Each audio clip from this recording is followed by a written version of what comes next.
Good evening. Accusations are flying in all directions in the Labour leadership election. Andy Burnham has written to Labour's General Secretary expressing his worry that the contest outcome could be subject to a legal challenge unless more is done to prevent infiltration. On the other hand, Jeremy Corbyn has said that if significant numbers are banned unfairly, then the decision to reject them must be looked at again and challenged. Today, the party's acting leader, Harriet Harman, was forced to say that she was absolutely confident that everyone who's entitled to vote would get a vote and that the verification process was rigorous. Well, Newsnight had exclusive access to one constituency's verification process. Here's James Clayton. The Labour Party is in disarray over electing its new leader. At the heart of the chaos lies the issue of fairness. Who should and shouldn't be allowed to vote? Some who have been disbarred from voting believe their civil liberties and legal rights have been infringed. Andy Burnham's campaign today poured petrol on a fire by publishing a letter which stated, "We are concerned that given the party's limited resources and the efforts required to investigate applicants, this could result in the integrity of the contest being called into question and the outcome subject to legal challenge." Even if somebody has cheated their way into the system, somebody who doesn't support the Labour Party, but has nevertheless got a ballot and been able to vote, their vote will be discounted when we and our verification process comes across evidence that they do not support the Labour Party, their vote will be cancelled. But what does the verification process actually look like? I went to Pimlico to meet councillor Murad Ghassanli, whose local Labour team have been poring over recently joined up voters. Show me how you would find someone in that process. Well, I'll give you an example of the person we know is an interloper. In one particular case in my branch, in my ward, we identified a Conservative peer. His name is Benjamin Mancroft. And it comes up straight away. He's a third Baron, Mancroft, and is a British peer, businessman and Conservative Party politician. Lord Mancroft provided his email address and we used the LinkedIn profile, again, public information. We estimate around 20% are dubious and we have reported them. But you're 100% that those are? Yes. Okay, so not just dubious, they are definitely we've seen them on, we've got evidence of them being members of other political parties or members of staff or active supporters of other political parties. And that's using triangulation and quadriangulation, you name it, with more than one sources. And which sources? Could you give me a list of sources that you use? We start with Google just to check where, as a starting point, but it goes all the way to every single social media platform that we can establish. Questions have been raised about whether this kind of verification tactic using social media and other open source information is fair. Some have even suggested it might leave Labour open to legal challenge. Because Labour haven't explained to people on the form what they're going to be doing by way of checking, that really just means it comes down to common sense, and people shouldn't be surprised with what is done with their information to check out whether they're really an interested Labour supporter or member.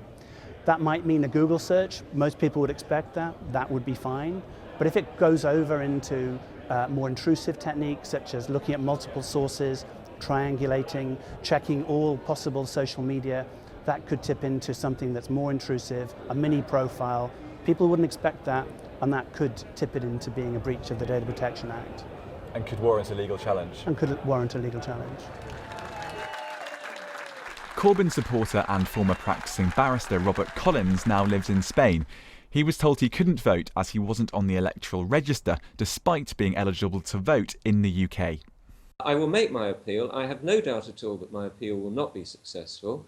And then it will rather depend on what the outcome of the election is. But if the outcome of the election is unsatisfactory from my point of view, I think that I will join any movement that is set up to challenge this thing through the administrative courts. It's now understood that 3,000 applications have been rejected, to the ire of many. One senior Labour figure told Newsnight today, if you open up something as a free-for-all, you can't, once it's started, say it's too free or too all. James Clayton will join you from Stirling as Lord McConnell, the former leader of the Scottish Labour Party and former First Minister of Scotland. Good evening, Jack McConnell. First of all, what do you make of all this trawling through Twitter, Google, any kind of social media you can get your hands on to work out who should vote and who shouldn't? It sounds as if it might be better organised than the overall leadership election, which seems to be a little bit like wild swimming, which you're covering later in the programme. This is a ridiculous situation, and it's I cannot believe that when the initial decision was made in May to open up the membership in this way over the summer, that somebody at a high level in the party or somebody in one of the, at that time, 3 main campaigns didn't express some concerns. It seems, I think, in many ways to encapsulate what's wrong with the running of the Labour Party over recent years and why we're in this mess in the first place. But you're a senior in the party, you're a senior figure. Didn't you raise concerns? Well, if you're not involved in the party's national executive or the shadow cabinet or in any of these kind of positions, you're not aware of these decisions until they are publicly announced. And I think that maybe that's part of the problem, that the people who are making these decisions these days and over recent years haven't been taking experience from people who've been involved in the party for a long time and seen these sorts of contests before. And what do you make of people like, for example,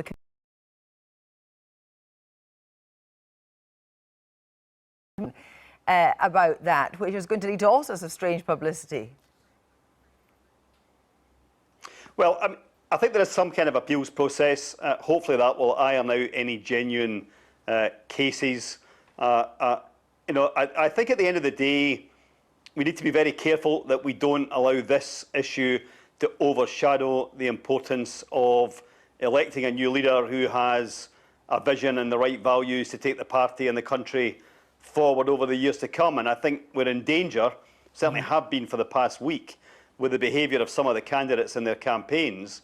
We are in danger of this issue over a fairly small number of people dominating the latter stages of the leadership election campaign, which should be about ambition for Britain, the vision that they have for the party and the country, the values that they want to carry into office. But when you look at those candidates... At the moment, we're not hearing any of that. No. All we're hearing is this row over a relatively small number of people. But what we have this week, then, is Yvette Cooper and Andy Burnham, neither of whom are ruling out a legal challenge. Harriet Harman says, you know, this whole situation is watertight.